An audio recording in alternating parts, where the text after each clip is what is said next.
Hello അസ്സലാമലൈക്കും. എന്തൊക്കെയുണ്ട് വിശേഷം എല്ലാവരെയും? ഇന്നിതാ ഇൻസ്റ്റന്റ് ആയിട്ട് നമുക്ക് ഉണ്ണിയപ്പം ഉണ്ടാക്കാം എന്ന റെസിപ്പി കേട്ടോ കാണിച്ചു തരാൻ പോകുന്നത്. ഇൻസ്റ്റന്റ് എന്ന് പറഞ്ഞാൽ നമുക്ക് അരി കുതിർത്തണ്ട, അരി പൊടിക്കണ്ട, അരയ്ക്കണ്ട, ഒന്നും വേണ്ട. നല്ല സോഫ്റ്റ്. ഇപ്പൊ നമുക്ക് ഉണ്ണിയപ്പം ഉണ്ടാക്കണമെങ്കിൽ അപ്പം ഉണ്ടാക്കണ്ട. നിങ്ങൾക്ക് ഒരു 4 ദിവസമൊക്കെ വെച്ചാലും ഇതേ സോഫ്റ്റ്നെസ് ഉണ്ടാവും. അതെങ്ങനെയാന്ന് ഞാൻ പറഞ്ഞുതരാം. നല്ല സിമ്പിളാണ്, പെട്ടെന്ന് ഉണ്ടാക്കാം. അപ്പൊ എങ്ങനെയാ ചെയ്യാൻ നോക്കാം. അരിപ്പൊടി കൊണ്ടുള്ള ഉണ്ണിയപ്പം ഉണ്ടാക്കാൻ വേണ്ടിയിട്ട് നമ്മൾ 2 കപ്പ് അരിപ്പൊടിയാണ് എടുത്തത്. അത് നമുക്കൊരു വലിയ ബൗൾ, നമ്മൾ മാവ് ഉണ്ടാക്കുകയാണ്, മാവ് ഉണ്ടാക്കാനുള്ള ബൗളിലേക്ക് ഇട്ട് കൊടുക്കാം. അരിപ്പൊടി എടുത്തു, അതിലേക്ക് 1 കപ്പ് മൈദ.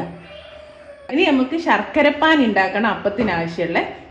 അതിന് 4 ശർക്കര എടുത്തിട്ട് അതിൻ്റെ കൂടെ 1/2 ടേബിൾ സ്പൂണ് ചെറിയ ജീരകം, 1 കല്ലുപ്പ്, നമ്മൾ പായസത്തിലൊക്കെ ചേർക്കും പോലെ 1 കല്ലുപ്പ് കൂടെ ചേർത്തിട്ട് നന്നായിട്ട് പാനിയാക്കി എടുക്കുക. കണ്ടോ, ഇതാണ് 1/2 കപ്പ് വെള്ളം കൂടെ ചേർത്തിട്ട് ഇവിടെ ശർക്കരപ്പാനി റെഡിയാക്കി വെച്ചിട്ടുണ്ട്. കൈ ഇട്ടാൽ പൊള്ളരുത്, ആ ഒരു ചൂടിൽ വേണം നമ്മൾ ഈ മാവിലേക്ക് ഒഴിച്ചു കൊടുക്കുക.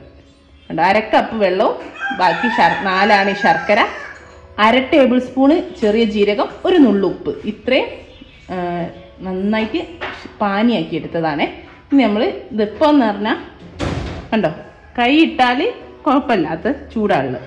ഇനി നമ്മൾ ഇതിലേക്ക് ഒഴിച്ചു കൊടുക്കുക. ഇതിലേക്ക് വേണ്ടിയത് നമ്മളെ മൈസൂർ പഴം. മൈസൂർ പഴം എന്ന് പറഞ്ഞാൽ പാളയംകോടൻ പഴം എന്ന് പറയുന്നവരുണ്ട്, നമ്മളിവിടെ മൈസൂർ പഴം എന്നാണ് പറയാം. അപ്പം ഈ ഒരു പഴം ഞാനിപ്പോൾ ചെറുതാണ് എടുത്തത്, കണ്ടോ. അതുകൊണ്ട് തന്നെ ഞാൻ 8 എടുത്തിട്ടുണ്ട്. വലിയതാണെങ്കിൽ കടയിൽ നിന്നൊക്കെ വാങ്ങുമ്പോൾ ചിലപ്പോൾ വലിയതാണ് കിട്ടുക. അങ്ങനെയാണെങ്കിൽ 4 മതി കേട്ടോ ഈ ഒരു അളവിലേക്ക്. ഇത് നന്നായിട്ട് വെള്ളമൊന്നും ചേർക്കാതെ തൊലി പൊളിച്ച് ജ്യൂസിൻ്റെ മിക്സിയിലിട്ടിട്ട് മിക്സ് ചെയ്തെടുക്കുക. കണ്ടോ, നമ്മളെ പഴം ഇവിടെ അരച്ചെടുത്തിട്ടുണ്ട്. മിക്സിയിലിട്ട് സാധാ ഒന്നും ചേർത്തില്ല. ഇനി നമുക്ക് പഴം ഒഴിച്ചു കൊടുക്കാം. എന്നിട്ട് എല്ലാം കൂടെ നന്നായിട്ട് മിക്സ് ചെയ്ത് കൊടുക്കുക കേട്ടോ. അപ്പോൾ പഴം നിങ്ങൾക്ക് കുറച്ച് അധികം എടുത്താൽ ഒരു 5 പഴമൊക്കെ എടുക്കാം. നമ്മൾ എവിടെയെങ്കിലും കൊണ്ടുപോവുകയാണെങ്കിലൊക്കെ അല്ലേ, അപ്പോൾ നാളേക്കൊക്കെ യൂസ് ചെയ്യുമ്പോൾ നല്ല സോഫ്റ്റ് ആയിരിക്കും പഴം ചേർത്താൽ. നന്നായിട്ടൊന്ന് യോജിപ്പിക്കട്ടെ. ഇത് കണ്ടോ, നല്ല കട്ടിയുള്ളതാണ്. അപ്പോൾ ഞാൻ ശർക്കരപ്പാനി കാച്ചി അതിലേക്ക് ഒരു 1/2 കപ്പ് ചുടുവെള്ളമാണ് ഒഴിച്ചിട്ട് അതിങ്ങോട്ട് ഒഴിച്ചു കൊടുക്കുകയാണ്. അപ്പോൾ നമ്മളെ പൊടീൻ്റെ, നമ്മൾ ഇത് പത്തിരിപ്പൊടി എടുത്ത് പൊടീൻ്റെ വറവിനനുസരിച്ച്, നന്നായിട്ട് വറുത്ത പൊടിയാണെങ്കിൽ ഉണക്കം കൂടുതലായിരിക്കും. അതിനനുസരിച്ച് ഈ വെള്ളത്തിലുള്ള അളവിൽ വ്യത്യാസം വരും. ഞാൻ കാണിച്ചു തരാം എങ്ങനെ ഉണ്ടാവും ലാസ്റ്റ്. നമ്മളിപ്പോൾ ജസ്റ്റ് 1 മണിക്കൂറേ വെക്കുന്നുള്ളൂ. 1 മണിക്കൂർ കഴിഞ്ഞ് ഉണ്ടാക്കാൻ പോവുകയാണ്. അപ്പോൾ ഞാൻ ആദ്യം തന്നെ ഒരു 1/4 ടീസ്പൂണ് സോഡാപ്പൊടിയുടെ ചേർത്ത് നന്നായിട്ട് മിക്സ് ചെയ്ത് ഇവിടെ വെക്കുന്നുണ്ട്. ഇനി 1 മണിക്കൂർ കഴിഞ്ഞിട്ട് ചുട്ടെടുത്താൽ മതി. ഇൻസ്റ്റൻറ്റ് ഉണ്ണിയപ്പാണല്ലോ, അപ്പോൾ ഇൻസ്റ്റൻ്റായിട്ട് നമുക്ക് ഉണ്ടാക്കാണല്ലോ. ഉണ്ണിയപ്പ ചട്ടി വെച്ച് ചൂടാൻ വെച്ചിട്ടുണ്ട്. ഞാൻ വെളിച്ചെണ്ണാണ് ഓരോ കുഴിയിലും നിറയെ ഒഴിച്ചു കൊടുത്തിട്ടുണ്ട്. സൺഫ്ലവർ ഓയിൽ ഒഴിച്ച് ഉണ്ടാക്കുന്നവർക്കും ഉണ്ടാക്കാം. കൂടുതൽ വെച്ചേക്കുക, കൊണ്ടുപോകാനൊക്കെ ഓയിലായിരിക്കും ഒന്നുകൂടെ നന്നാവുക. ഇപ്പം കഴിക്കാനൊക്കെ ആണെങ്കിൽ വെളിച്ചെണ്ണയിലാണ് നല്ല ടേസ്റ്റ്. നന്നായിട്ടൊന്ന് ചൂടായിക്കോട്ടെ. അപ്പോഴേക്കും നമ്മളെ മാവും ഇവിടെ റെഡിയാണ്. നമ്മളെ മാവ് ഇവിടെ ഉണ്ട്. ഇപ്പം കണ്ടോ, ഇതാ ഈ ഒരു രൂപത്തിലാണ് വേണ്ടി. ചിലപ്പം കുറച്ച് കഴിയുമ്പോൾ ടൈറ്റ് ആവുകയാണെങ്കിൽ കുറച്ച് ഒരു 2 ടേബിൾ സ്പൂണ് ചെറിയ ചൂടുവെള്ളം ഒഴിച്ചിട്ട് ഒന്ന് ലൂസാക്കുക. അല്ലെങ്കിൽ നിങ്ങളൊന്ന് ഒഴിച്ച് നോക്കുക. അപ്പം ഉള്ളിൽ ഭയങ്കര കട്ടിയായിട്ട് ഫീൽ ചെയ്യുകയാണെങ്കിൽ കുറച്ചൊരു വെള്ളം ഒഴിച്ചിട്ട് ഒന്നൊന്ന് ലൂസാക്കിയാൽ മതി. ഇഡ്ഡലി മാവിൻ്റെ ആ ഒരു ടൈറ്റ് മതി. നമ്മൾ അപ്പച്ചട്ടി, കാരച്ചട്ടി എന്നാണ് ഞങ്ങളൊക്കെ പറയാം. കാരച്ചട്ടി ഇവിടെ നന്നായിട്ട് ചൂടായിട്ടുണ്ട്. അപ്പോൾ ഞാനിതാ ഒരു ചെറിയ കപ്പിലേക്ക് നമുക്ക് കൈയുണ്ട് പിടിക്കാനൊക്കെ ഈസിയാണ്. അല്ലെങ്കിൽ ഒരു ഗ്ലാസ്സിലേക്ക് കയ്യിൽ വെച്ച് ഒഴിക്കുമ്പോൾ ചിലപ്പോൾ പുറത്തേക്കാണുള്ള ചാൻസ് ഉണ്ട്. അപ്പം ഇതുപോലത്തെ കപ്പിലോ ഗ്ലാസ്സിലോ ആദ്യം ഒഴിക്കുക. എന്നിട്ട് നമ്മൾ ഒഴിച്ചു കൊടുക്കുക ആദ്യം. അപ്പം നമുക്ക് ഒഴിച്ചു കൊടുക്കാം. ഒഴിച്ചു കൊടുക്കുമ്പോൾ അധികം നിറഞ്ഞ് തുളുമ്പണ്ട കേട്ടോ, കാരണം പിന്നെ ഇത് പൊന്തും. നിറയെ വെളിച്ചെണ്ണ ഓയിലോ ഒഴിച്ചു കൊടുക്കാൻ മറക്കരുത്. മീഡിയം ടു ഹൈ ഫ്ലെയിമിൽ വെച്ചിട്ട് ഒഴിക്കുക. പിന്നെ ഇത് കണ്ടോ നന്നായിട്ട് ഇങ്ങനെ പൊങ്ങി വരും. ആ ഒരു പൊങ്ങി വരുന്ന സമയത്ത് തീ കുറച്ച് കൊടുക്കുക. ഇപ്പം കണ്ടോ നന്നായിട്ട് പൊന്തി വന്നിട്ടുണ്ട്.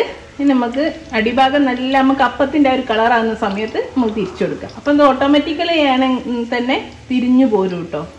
കാണിച്ച് ചെറിയ തീയിൽ ഉള്ളൊക്കെ നന്നായിട്ട് വെന്ത് വരും. കണ്ടോ, ഇത് തന്നെ പൊന്തി മെല്ലെ മെല്ലെ ചെരിഞ്ഞ് തുടങ്ങിയിട്ടുണ്ട്. അത് നമ്മൾ ഈ കാരച്ചട്ടില്ലേ, ഇപ്പോൾ നമ്മൾ ഇന്ന് ഉണ്ടാക്കുകയാണ്, ഇന്നലെ രാത്രിയൊക്കെ നന്നായിട്ട് കഴുകി കുറച്ച് എണ്ണ പുരട്ടി വെച്ചാലല്ലേ നന്നായിട്ട് ഇങ്ങനെ ഇളകി കിട്ടിയേ.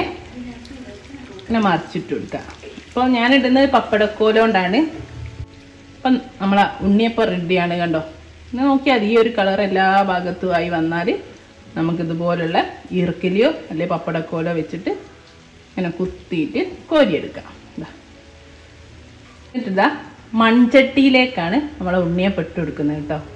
അതാണ് പണ്ട് മുതലേ നമ്മളെല്ലാവരും അപ്പമൊക്കെ ചുട്ടാൽ മൺചട്ടിയിലോ കലത്തിലൊക്കെ വെക്കുക. അപ്പോൾ ഞാനൊരു മൺചട്ടി എടുത്തുകൊണ്ട് അതിലേക്ക് ഓരോന്നും കുത്തിയിട്ട് കൊടുക്കട്ടെ. കണ്ടോ, നമ്മളപ്പം